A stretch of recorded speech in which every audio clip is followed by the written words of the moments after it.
Hey everybody, welcome back to my channel. Today is going to be a little bit different as we come to the end of 2020. Thank you God, because 2020 has been god awful. Like literally this has been probably one of the worst years, just overall cumulatively I've ever experienced in my life. In Nashville, Tennessee, where I live, we had to deal with a tornado the beginning of the year, and then all of a sudden then there was COVID and the pandemic and all this stuff on top of the protests and the rioting and all of that was going on here in Nashville, Tennessee and across the freaking globe. But I just never thought I would experience anything like this, and I just still cannot believe that we're dealing with COVID and we're dealing with a pandemic and wearing masks, and that has it's just so crazy to me that this is happening. But I want to kind of get on here and talk about really some tips on how to manage and deal with your emotional roller coaster that you're probably going on during this time. And more so than ever, there has been so much loss that people have experienced, probably more than any other year in their lives. So I know for me, there's been a lot of people who I know who have had family members who have passed away from COVID, from the coronavirus. And it seems like every single month I either know somebody who's passed away or somebody who I know close to me has had someone in their family or friends that they know who have also passed away from COVID-19.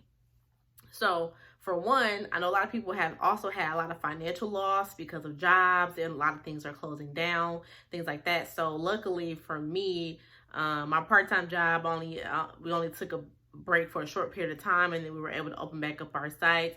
But my full-time job as a therapist, I haven't had any loss from that because we've been able to do virtual sessions. So I haven't had as great of a financial setback. There's been a little bit, but it hasn't been like completely losing my job and not being able to have work because of the pandemic. So I know a lot of people have been dealing with that. Like I said, grief and loss with people passing away. And even if you didn't know anybody who's passed away during this pandemic or because of COVID, seeing it on the media and hearing about it and reading articles constantly about it all the time and just seeing the numbers skyrocket like they have been, I'm pretty sure it still has taken kind of a toll on you too, just emotionally, just knowing that there's so many people who have died from this virus, and our terrible president saying what he's saying and the way he responded to it initially has not been the best. So just seeing it probably has some type of effect on you. So the first tip I want to give to you guys is being able to learn how to say no to people. No is a complete sentence. N-O, period. That is a complete sentence.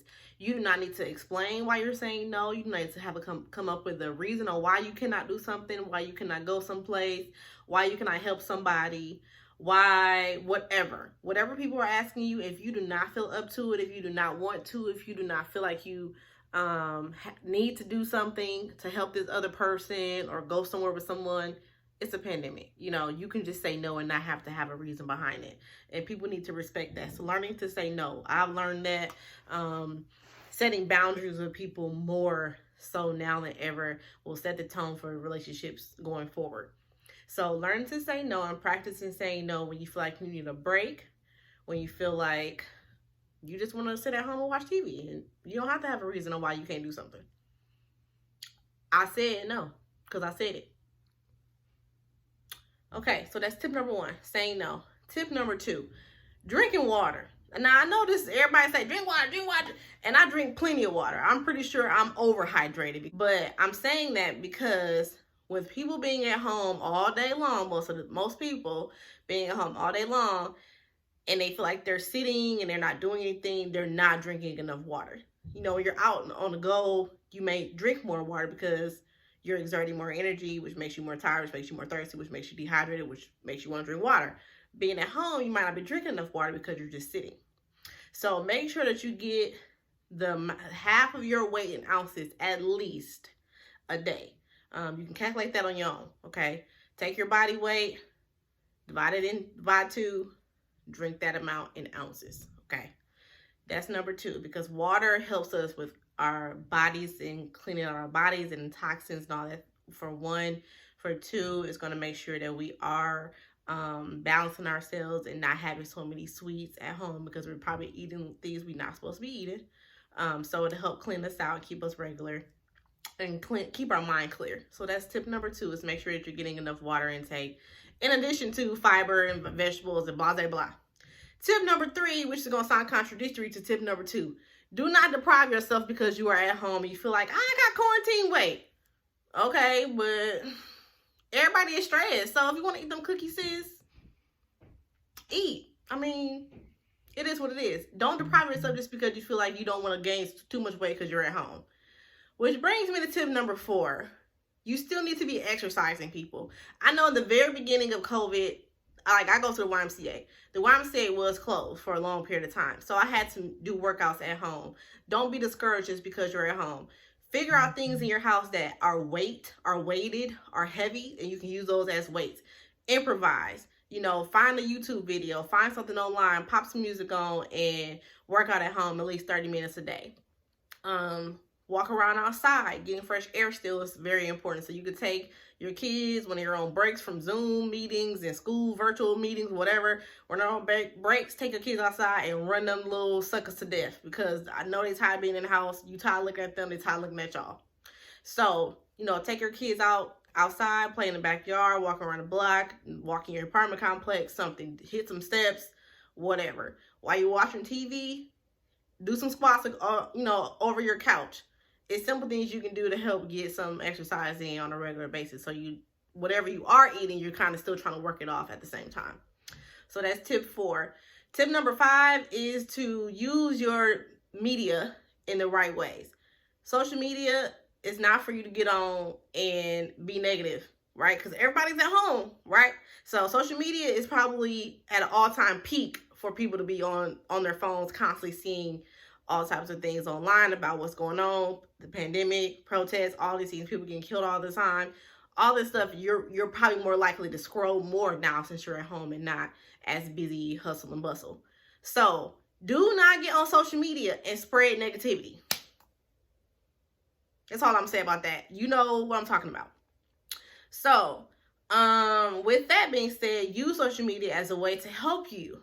If you know of a website or a person's page who promotes positive things, check in with that person's page every once in a while, once a day or so.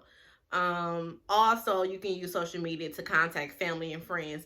Zoom has been extending time frames for people to use. I think they did it on Christmas Day. I think they did it for Thanksgiving. I know they did it for people when you first try to set your first Zoom. I know a lot of people were having birthday Zoom parties and things like that. Use it to check in with your friends and family that are maybe quarantining, and I know you're probably in quarantine as well, so use that for that purpose. FaceTime, Google Duo if you don't have an iPhone. Use those tools to contact family and friends who are near and far, because you may not be able to hang out with them. Be smart and use your common sense. Don't be going to these parties and these lounges and these clubs and these restaurants and these bars with all these people in them. You like, oh, it'll be all right. With no mask on, you're not washing your hands, blah, blah, blah, blah, blah. Just don't do it. Just, it's okay. Like, y'all can be at home by yourself sometime. Learn how to love yourself, okay? I've noticed that people who hate themselves hate this pandemic because they don't like to be by themselves. That's your problem, okay? You just learn how to like yourself enough to be able to be at home by yourself for some weeks, months, however. To me, I don't ever have to leave this house again. If I don't ever have to go to another session in person, I will be cool with that, because, honey, I like being at home. I like being able to take naps in between my sessions, not be bothered. I can use that excuse for real to never have to leave my house to do anything, because I love me, so I don't need a whole bunch of people around me, baby. I don't. Text me, don't call me, okay? But if you are the type of person who feels like you need that kind of connect, then use your social media or use your phone to video chat with people, to contact them, check in at least once a week or twice a week or however much you need. Don't be a bugaboo, but don't be in isolation if you feel like you're going to be extremely depressed if you cannot have some type of contact. And just, use this time to pray more. Use this time to to tap into you with your own self, your own spirituality, your own religious thoughts and beliefs, whatever that may be. Tap into those, and don't be afraid to reach out for help if you ever do need it from friends or family or someone that you trust. There's virtual therapy that's happening now at a rate that could be more so affordable to you than going in person before. So check into that with your employers, or contact these virtual therapists to see if they have a sliding scale, so that you can kind of have that unbiased person to talk to, or a life coach, or who what have you. So reach out if you need to those who you feel like can help and assist, and stay away from those who you know stress you out. Don't wait for 2021. I'm talking about 2021. I ain't taking some of these people with me. Cut these fools off today. What's wrong with today? So, set your goals for next year, but start them today. You don't have to wait till January 1 to be like, okay, I'm going to be doing this, and I'm going to do this, and I'm going to do this. No. Do it now. Because what's the point of waiting till J1? There's no point. So those are my main hot topic tips for you guys. I know 2020 has been hell. It has been for me. For most people, it's been annoying, and a lot of things have come out. All you Karens out there, I'll slap you, okay? I'm a therapist, but I'm a thug in the real world. I'll slap the mess out of you if I ever see you in person, okay? So, no. Don't play with me. But back to everyone else who's, on the same page as me. Keep yourself safe. Eat healthy. Have your little snacks when you want to. Don't go overboard. Exercise as you can. Drink your water. Mind your business. Keep your mouth shut. And y'all be all right. 2021 is going to come, and it's going to be hopefully better than 2020. We're going to have a new president. I mean, hello. What more can we ask for? So that's all I want to tell you guys. I hope you all have a great New Year's Eve. Don't you go out here in these streets acting no fool. Stay yourselves at home for 2021 and celebrate at your own house. Stay at home, okay? Stay in your own home, okay? Don't be out here mingling and mixing and spreading corona, because don't nobody want Miss Rona no more, okay? So wash your hands with soap and water. If you don't have soap and water, use hand sanitizer when you can, okay? Drink your water, eat your vegetables, eat your fruit, drink your green tea, take your vitamins, your supplements, or whatever else you need to do, and stay out the way. And those are all of my tips. So again, Karens, mind your business, because ain't gonna be no recording. Ain't gonna be no recording, okay? All right, you guys. I'll see y'all in 2021. Peace.